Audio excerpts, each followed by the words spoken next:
ইঁদুর নিধনের এক ভয়াবহ মেশিন রোজেনেটর।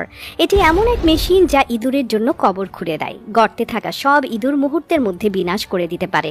ফসল বিনষ্টকারী ইঁদুর মাটির নিচে গোপন অনেক নেটওয়ার্ক তৈরি করে, যার কারণে তাদের ধ্বংস করা অত্যন্ত কঠিন। গর্তে পানি ঢেলে দিলেও অনেক সময় উঁচু জায়গায় এসে নিজেদের রক্ষা করে। এজন্য মাটির নিচে ইঁদুরের কবর দেওয়ার জন্য রোজেনেটর মেশিন ব্যবহার করা হয়।